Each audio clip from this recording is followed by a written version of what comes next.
there, I'm Luna, and this is Luna Report. A mysterious woman in worn-out clothes arrived at a private drone airfield in Texas, alone, quiet, carrying a hand-built machine. She came just to fly, but the sons of millionaires didn't see a pilot. They saw someone to mock. They laughed, jeered, threw insults like stones. Someone even spat at her feet. No one expected her to launch, but when she did, her drone soared, cutting through the sky with a 10-second lead that left the elite in stunned silence. Who was she, and what happened after the laughter stopped? Find out tonight on Luna Report. Back to the studio. Thank you, Luna. Back to the studio, and we begin. Every Saturday at the edge of a forgotten Texas town, the sky above an abandoned airfield shimmered with drones. Sleek, polished, $1,000 machines operated by boys born with silver wallets and sharper tongues. Their laughter echoed off crumbling hangars, mingling with the buzz of rotors and the hum of entitlement. Designer logos stitched into custom jumpsuits, carbon fiber controllers gripped by manicured hands. Their faces never sunburned, just sculpted and filtered for social media streams that turned sky racing into a rich kid's spectacle. And then she came. No announcement, no entourage. Just dust clinging to her boots and a black canvas case strapped across her back. The laughter started before she reached the edge of the lot. "What is that, a backpack from the apocalypse?" snorted Chase Withers, son of oil tycoon Mason Withers III, adjusting his Oakleys. "God, she looks like she raided a pawn shop." "Probably here to ask for spare parts," added Colton Reyes, trust fund heir and reigning drone champion, "or directions to the soup kitchen." She said nothing. Her coat was worn at the cuffs, denim bleached and frayed, the kind of jacket you couldn't buy, you just survived in. Her hands, calloused but precise, unclipped the latch on her case and lifted a drone unlike any they had ever seen. No polished frame, no corporate sticker, just hand-soldered joints and matte carbon limbs. Raw, dangerous, beautiful in a way none of theirs were. A few boys circled her the way sharks scent blood. One snapped a picture. Another made a throat-slitting gesture. A third, laughing, spat at her feet. The crowd roared. "Think it flies," mocked Carter Belling, 17 and smug in his Gucci bomber. "Bet it crashes on takeoff. That thing's held together with hope and duct tape." Still, she said nothing. She didn't glance at the spit or the phones angled for TikToks. She just set her drone on the cracked concrete and turned her back to them, intent, unshaken. Then she launched. A whir, a click, and her drone was airborne faster than anything they'd seen. It soared past their glossy machines with a 10-second lead, cutting the air like it owned it. Sleek drones scrambled to match it, jittering, wobbling, but hers moved like a ghost, sharp and soundless. The taunts died mid-throat. Colton's jaw tightened. Carter's laugh stuttered. Phones followed the blur as it lapped their drones twice before landing on a rusted barrel, as if it had been there 1,000 times before. No victory pose, no smug grin. She packed it up, turned, walked away. Not a word. But something had shifted. Something real. Something that didn't need their approval. The sky wasn't theirs anymore, and they felt it. They just didn't know how much worse it was going to get. The next evening, the airfield returned to its normal rhythm, swaggering laughter, branded drones, the same curated cruelty. The girl hadn't come back, and that was exactly how they liked it. But at 6:43 p.m., a shadow cut across the sunset. The sound was faint at first, a low hum above the haze, but when the first boy looked up, his jaw slackened. It was her drone. It hovered motionless, just outside the bounds of their flight zone. No lights, no visible ID tag, but it had the same shape, the same surgical stillness, watching. "What the hell?" murmured Chase, adjusting his controller. "Is that her piece of crap homemade thing?" "Must be," Colton said, stepping forward.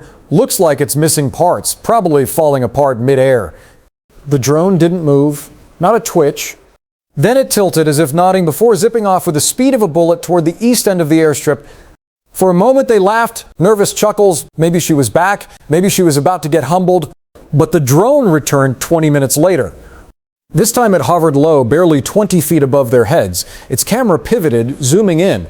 One boy, mid-smoke behind a storage shed, looked up in alarm, coughing. Another was filming himself mock vaping beside the no trespassing sign.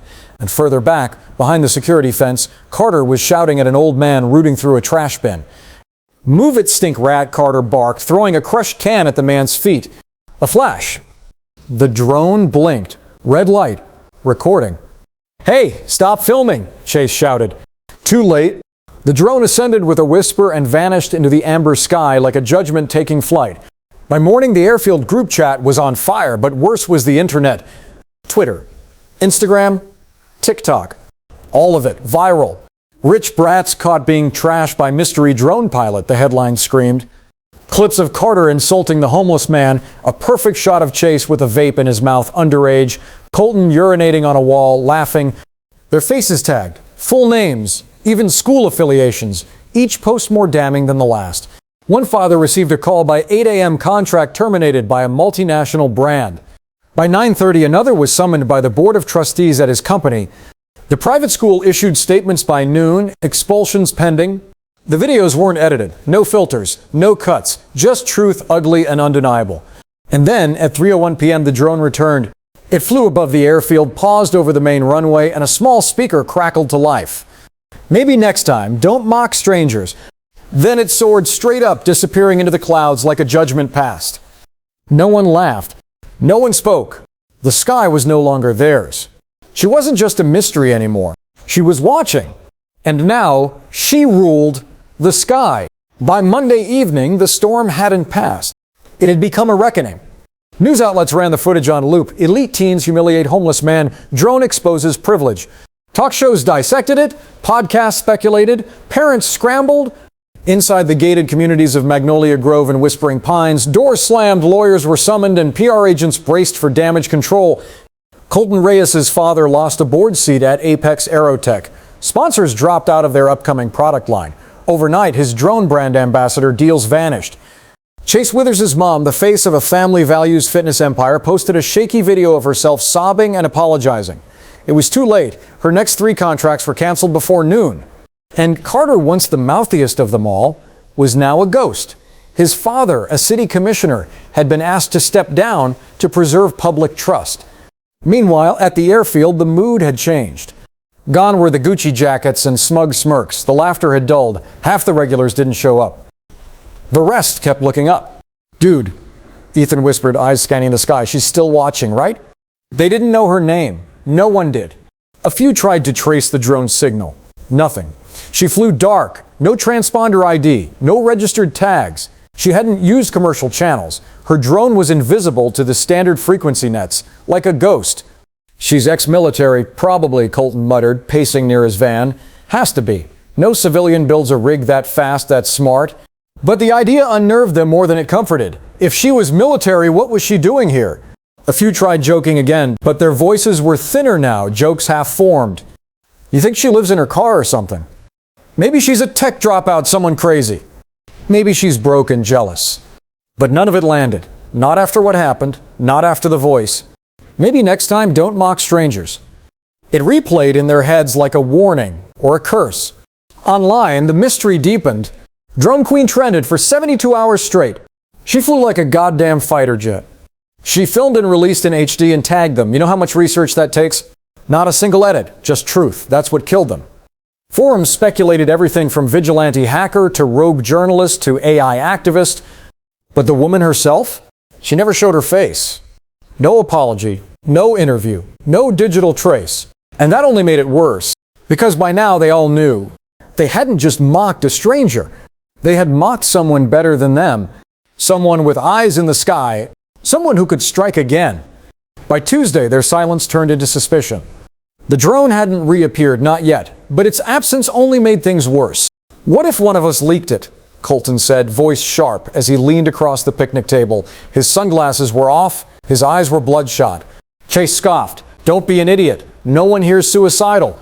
Ethan stared at the cracked screen of his phone. His account had dropped over 30,000 followers overnight. His inbox was flooded with death threats, mockery, and a dozen reporters asking if he was the vape kid. The footage didn't lie. The captions didn't twist. They had done what they'd done. On camera, in broad daylight, and she'd made sure the world saw. Back at the airfield, the routines began to crumble. No music, no live streams, just the buzz of drones and glances over shoulders. Carter didn't come at all. Rumor had it, his father had confiscated his drone, his phone, and hired a private security team to scrub his name from the internet. But you can't unignite a wildfire. And the drone's footage had been downloaded, copied, and re-uploaded to thousands of accounts, some even translated. American elite teens caught abusing the poor, one caption read in French. Class war in Texas, another echoed in Korean. They weren't just a scandal now, they were symbols. And she, the woman in the worn jacket with the handmade drone, was their executioner. At 5:12 p.m., a sound cut through the sky. Every head snapped up. But it wasn't her drone. Just a delivery quadcopter. They all let out a breath, but it wasn't relief. It was dread deferred. "I'm done flying here," Ethan said quietly. "You scared?" Chase snapped. "I'm humiliated," Ethan hissed. "I'm being labeled a bigot because of your stupid homeless joke." "My joke? You were the one vaping behind the restricted sign." Colton slammed his controller down. "Shut up, both of you. She's not done. You think she just wanted to go viral? No, this was a warning." They fell silent, because somewhere they knew he was right. The drone wasn't about fame. It was about watching, judging, and possibly waiting. By Wednesday, the airfield was nearly empty. Of the usual 24 boys, only 5 returned. Nervous, jittery, flying lower and slower than ever before. Their sleek drones hovered like toys now, fragile and cautious. Colton wore a hoodie pulled tight around his face. Chase had dark circles under his eyes and checked the sky every few seconds. Ethan kept his drone grounded. Even the brashest of them, the ones who used to scream across the asphalt like kings, avoided the center of the runway, because that was where she'd launched from. And now that spot felt haunted. The message still rang in their ears. "Maybe next time, don't mock strangers." It wasn't just a quote anymore, it was a curse, spray painted in jagged black letters on the abandoned hangar wall. Nobody saw who did it, but everyone saw it appear. "Someone's playing with us," Chase muttered. "No," Colton whispered. "She's still here." Online, the theories multiplied. Some claimed she was a former DARPA engineer who'd gone rogue. Others said she was a veteran discharged, disappeared, and now waging a private war against privilege. One thread insisted she wasn't real at all, just a collective myth born from guilt. But for the boys at the airfield, she was very real, because she had their faces, their names, their shame. Colton received a letter at home, no return address, just a still image printed on thick paper, him laughing as Carter spat at the homeless man. On the back, "You laugh the loudest." His hands shook as he read it. Ethan received one too, so did Chase. And none of them dared speak of it aloud. By Friday, a new drone appeared. Not hers, different. Small, quiet, marked with a blinking red light, but it didn't fly like theirs. It hovered by the fence, waited, then zipped toward the trees. The boys froze. Chase grabbed his controller. "I'm taking it down." "No," Ethan barked. "Don't touch it." "Why not?" "Because what if she's testing us?" The silence that followed was thick with fear, because now even their instincts had turned against them. No one knew what was safe anymore. Not their tech, not their words, not even their thoughts. Because she was still watching, and maybe the sky was hers now. Forever. Saturday returned, but it felt like morning. Only 3 of them showed. Colton, Ethan, Chase. The others had vanished, some grounded by furious parents, others shipped off to out-of-state schools or media blackouts. One family had sold their house overnight, disappearing before the neighborhood could point fingers. The airfield, once their kingdom, was now a graveyard of pride. Their drones didn't fly that day. They sat in open cases, untouched. Not because the weather was bad, because the sky was too quiet. No buzz, no signal, no movement above. But they could feel her. Watching, Chase finally snapped. "I can't live like this," he said, voice breaking. "Every time I hear a hum, every time a light flickers outside, I'm looking for that damn drone." Ethan looked hollow. "It's not the drone that ruined us. It was us." For a second, even Colton said nothing. Because that truth, it burned. They'd all built their lives on arrogance, money, and inherited immunity. But one woman, nameless, voiceless, had shattered it with footage, silence, and a single sentence broadcast from the clouds. "Maybe next time, don't mock strangers." At 3:18 p.m., a police cruiser pulled up to the far end of the runway. 2 officers stepped out and walked the perimeter. The boys stiffened. "What's going on?" Colton asked. The officers didn't approach them. They just examined the spray-painted message on the hangar, took photos, scribbled notes. One officer turned, scanning the field, then the sky, and for a flicker of a moment, the boys wondered, were the cops here for her? Or were they here because of her? That night, a video surfaced online. Short, glitchy, soundless. A drone's eye view sweeping across the airfield at dusk, cutting over the cracked concrete, the rusted fuel tanks, the hollow control tower. And then it paused, hovering above a single boy sitting on the runway, face buried in his hands. It was Ethan. alone, weeping. The clip was only 7, but it spread like wildfire. The broken prince of the drone elite, someone captioned it. Others were crueler, crying because his toy got beat. But one comment sat alone, pinned at the top. You mocked the wrong sky. No one claimed the video. No one took it down. And once again, she was nowhere to be seen. But her message remained. Clear, sharp, final. By the 7th day, the airfield was abandoned. No engines, no chatter, no rotors slicing the air. Just heat rising from the concrete and the dry Texas wind sweeping dust through the fences like ghosts reclaiming their ground. The message still clung to the hangar. Maybe next time, don't mock strangers. Someone had tried to scrub it. The paint was smeared, but the words remained, angrier now, like a scar. Ethan stopped flying altogether. His drone sat on his bedroom shelf, unplugged, next to the cracked vape pen he no longer touched. He deleted his socials, left every group chat, told his father he wanted to transfer to a school with no name, no crest, no legacy. Colton's parents tried to buy silence.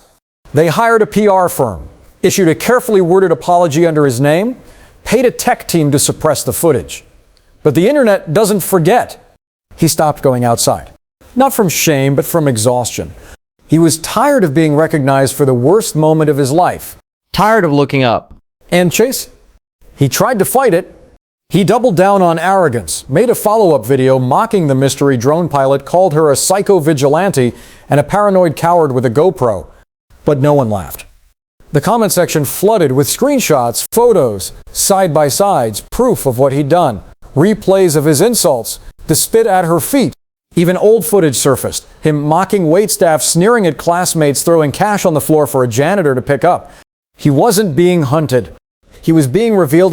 One night, Chase's window lit up red. Just for a second. He looked up and swore he saw a drone, silent in the dark, hovering. No message this time, no broadcast. Just presence. Watching. He shut the curtains and didn't sleep. Across town, a mural appeared on the side of a convenience store. Spray painted in stark black and steel blue. A woman with a hood over her eyes. Behind her, a drone in flight, wings outstretched like a hawk mid-strike. Beneath it, 3 words, she sees all. And nobody, not even the boys who once ruled the sky, dared to cover it up. 3 weeks after the first flight, the airfield was sealed off. A rusted chain stretched across the main gate. A laminated sign flapped in the wind. Restricted property under federal review. The boys never returned. But their parents did. In courtrooms, in boardrooms, on television. Lawsuits were filed, press conferences held, but no one had a target. The woman had vanished. No footage of her, no name, no trace, just that drone, silent, surgical, omniscient. Until the letter arrived. It came in a government envelope, addressed to the FAA and CC'd to several local officials. Inside, a USB stick, a single-page document, and one sentence. I've already filed the necessary waivers. My registration number is enclosed. The FAA opened the file and froze. Because what they saw wasn't just a registration. It was a federal clearance badge. Name Dr. Lenora M. Graves. Former title, Lead Systems Architect, Department of Defense, UAV Division. Current status, discharged with honor. Protected under Whistleblower Clause 44.7. The attached video? A recorded testimony. Lenora, no longer a myth, sat in a plain room, her eyes steady, her voice cool. I designed autonomous drone response systems for battlefield ethics violations, she said. Then I watched my work get turned into a marketing tool for billionaires' children. She paused. And one Saturday, I drove to the airfield near Junction, Texas to see for myself what they'd turned the sky into. Her voice did not rise. Her face did not tremble. I saw cruelty paraded as culture. And so I reminded them, if you mock strangers, you don't deserve silence. She looked directly into the lens. I didn't come for revenge. I came to test whether the next generation feared accountability. She leaned back. Now they do. The footage was authenticated, the document verified. She had built the very surveillance protocols used to try to track her. And she'd used them first, legally, precisely, without ever breaking a single law. That week, she became something else entirely. Not a ghost, not a myth, but a symbol. Graves' protocol trended online, a name whispered in corporate halls, scrawled in tech startup lounges, printed on protest signs. Not as a threat, as a warning. The sky remembers. The revelation landed like a drone strike. Dr. Lenora Graves, she had a name now, but it only made her more untouchable.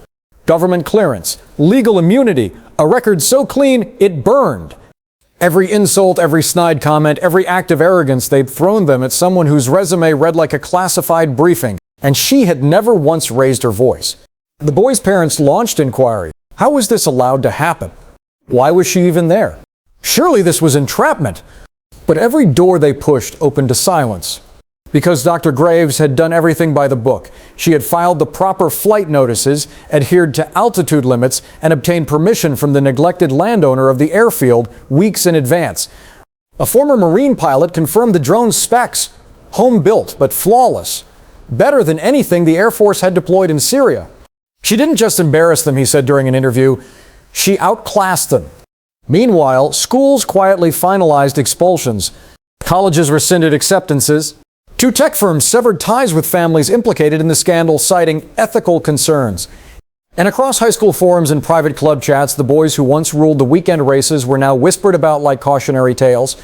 The drone queen hadn't just ruined their reputations, she had rewritten the script. And then came the final ripple. A scholarship fund appeared online. The Graves Initiative, mission to support underrepresented youth in aviation, robotics, and ethics in tech programs. Slogan, fly with purpose. Anonymous donors flooded it with support. But everyone knew it was hers. No one ever saw her again. Not in court, not on talk shows, not in grainy convenience store footage. She was done being visible.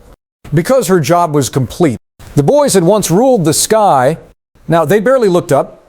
2 years after the airfield incident, the sky mourned her.